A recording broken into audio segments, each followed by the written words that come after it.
Welcome back to another new video and good evening. कैसे हो आप लोग? तो आज हम लोग पढ़ने वाले हैं एसेंशियल एलिमेंट्स ऑफ गारंटी। जैसे कि मैंने आपको लास्ट वीडियो में बताया था कि मैंने आपकी गारंटी क्या होता है, सिक्योरिटी कौन होते हैं, प्रिंसिपल डेब्टर क्या होता है, क्रेडिटर क्या होता है। मैं आपको फिर से रिवाइज करा देता हूँ, आपको तो शायद याद ही होगा, तब भी हम रिवाइज करा देता हूँ।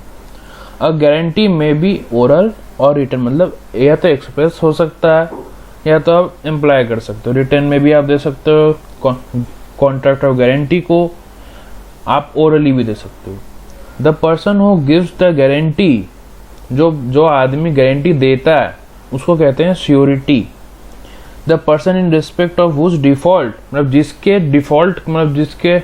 डिफॉल्ट के कारण वो गारंटी देता है उसको कहते हैं प्रिंसिपल डेब्टर, DBTOR। और जिसको गारंटी दिया जाता है उसको कहते हैं क्रेडिटर। ठीक है,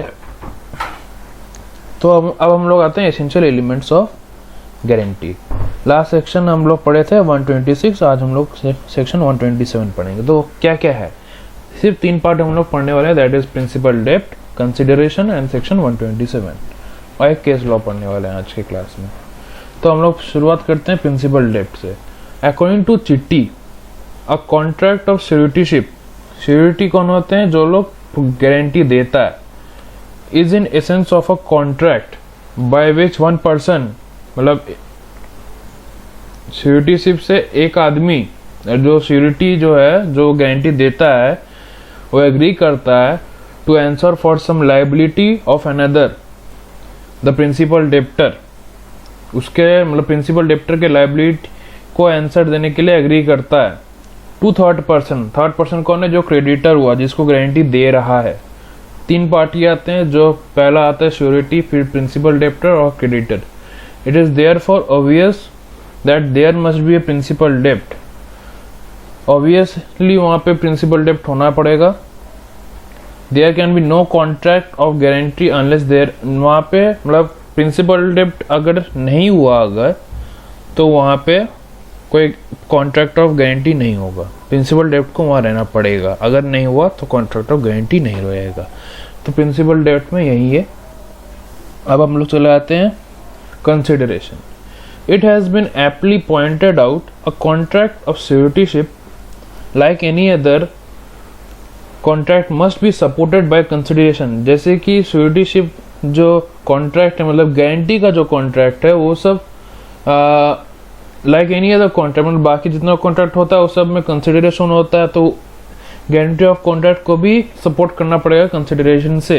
if it is not under seal, where, अगर सील नहीं किया गया तब तक, वेयर द श्योरिटी, जहां पे वो जो गारंटी जो दे रहा है, गारंटी सम फ्यूचर डेब्ट और ट्रांजेक्शन, अगर गारंटी करता है कि फ्यूचर में कुछ ट्रांजेक्शन हम करेंगे या फ्यूचर डेब्ट को पूरा करेंगे, फुलफिल करेंगे। The consideration may be a promise, जो कंसिडरेशन होगा उस चीज का, उस गारंटी का, वो प्रॉमिस हो सकता है on the part of the creditor, मतलब जिसको दिया जा रहा है उसका पार्ट में उसको प्रॉमिस कर रहा है, मतलब कि श्योरिटी क्रेडिटर को प्रॉमिस कर रहा है कि हम in the future I will do a certain transaction.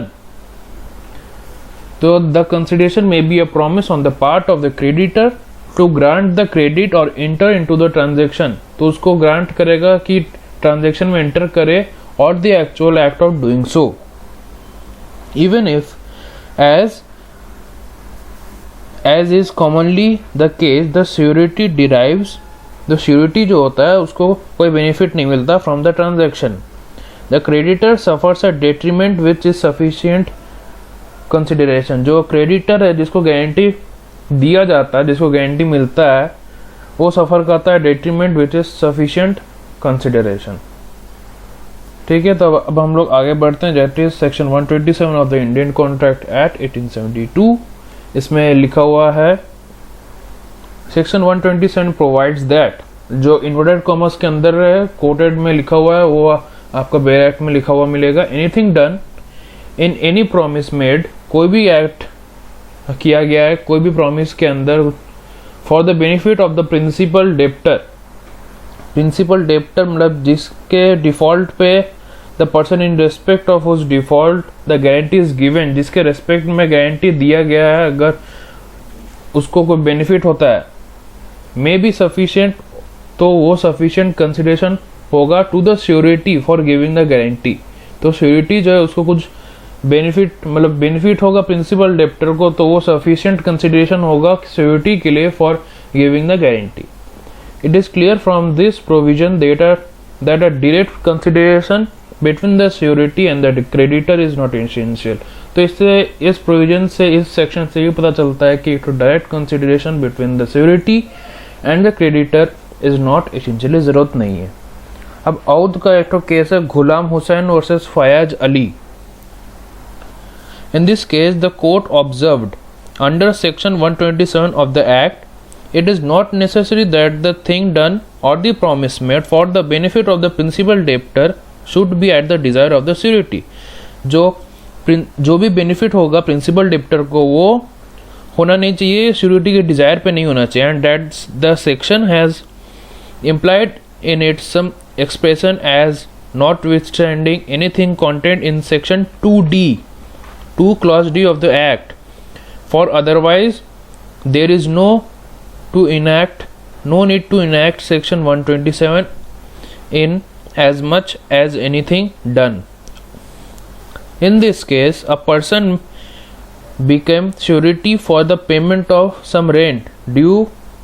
ये जो केस लॉ मैंने बोला, इस केस में a person becomes surety for the payment of some rent due by the lessee। The lease had already been executed, जो lease था वो execute कर दिया गया है। And the surety undertook the liability afterward, जो श्योरिटी था उसने अपना लाइबिलिटी बाद में ले लिया, अपना लाइबिलिटी में राइट यूज किया। It was however held, court ने ये हेल्ड किया that there was consideration within the meaning of section, मतलब वहाँ पे कंसिडरेशन था बिटवीन द, जैसे कि सेक्शन 127 में दिया गया है कि it is clear that this provision it is clear from this provision that a direct consideration between the surety and creditor is not essential।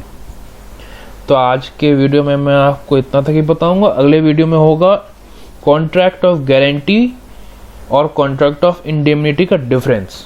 अब डिफरेंस में कुछ पॉइंट्स हैं, मैं आपको एक्सप्लेन करके बता दूंगा।